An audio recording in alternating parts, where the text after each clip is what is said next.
Okay, so I was just talking to a pregnancy center. Very, very proud of these centers for what they do. I still am saying we need more help. I just talked to a church yesterday, and they support their community whether you go there or not. They will make sure that they reach out and try to do something to help people. So I'm proud of these churches that help. I am very proud of the pregnancy centers that help. The churches that can't be bothered if you don't go there and care about the people on the outside of the church, I feel is a disgrace to Christ. I really do.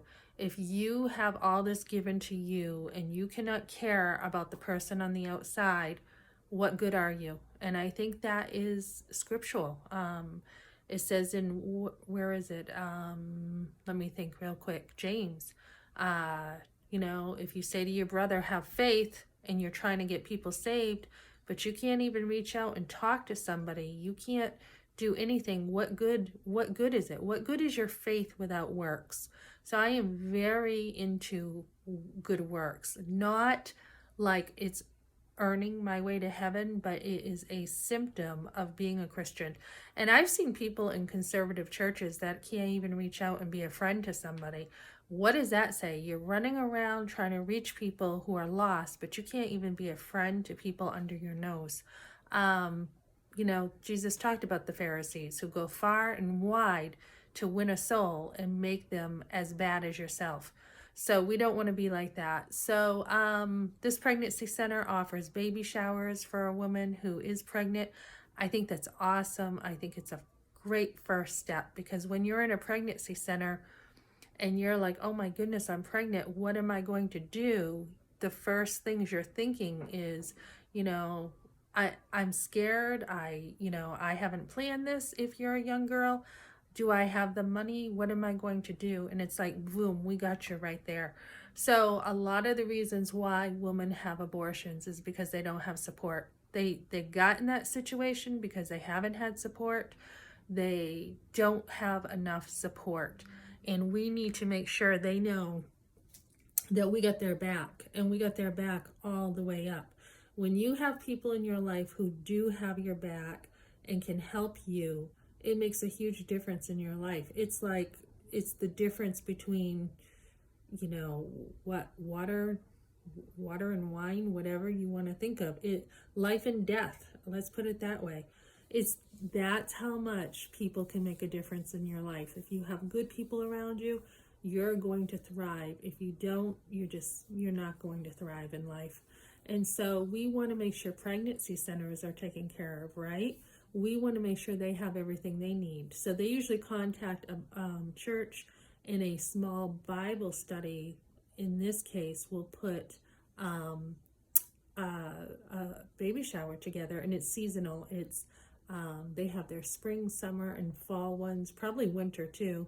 And it just makes me very happy to hear that women have so much support. They offer parenting classes, pregnancy tests, obviously. What else? Clothes from newborn to 5T, and that's earn while you learn, or learn while you earn. Yeah, that's what that is, because that's getting some parenting stuff down to help you prepare. And even if you are a parent, you are getting more classes, you're getting some coaching.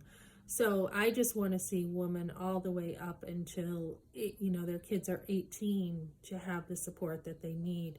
And further, why shouldn't we have more pro-life stuff? Have more like, when your kids are older, from 18 to 25, I think that can be a scary time to have kids. And usually that's in the form of a Bible study that you can go to and have support as a mother.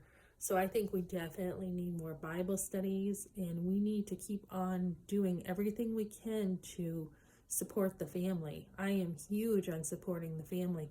There is nothing I can do about my husband who left me. I just had a guy, God of man, make a comment on here, if you're still listening, and saying, maybe it's prideful, rebellious women that are the problem. It's not prideful to stand up against domestic abuse. What is prideful about that? It's actually hard for women to stand up against that, because they have been taught that it's okay. They've been taught that it's their fault. They've been taught the blame is on you. They've been taught, You know, there's all these excuses, and it's not until you take a step back and pull away from it that you can see it better.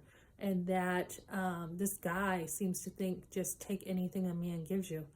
I don't understand this guy at all. I mean, what are you saying? So if a guy, I know a lady who her husband punches her and almost killed her. You're saying that's what a woman is supposed to put up with?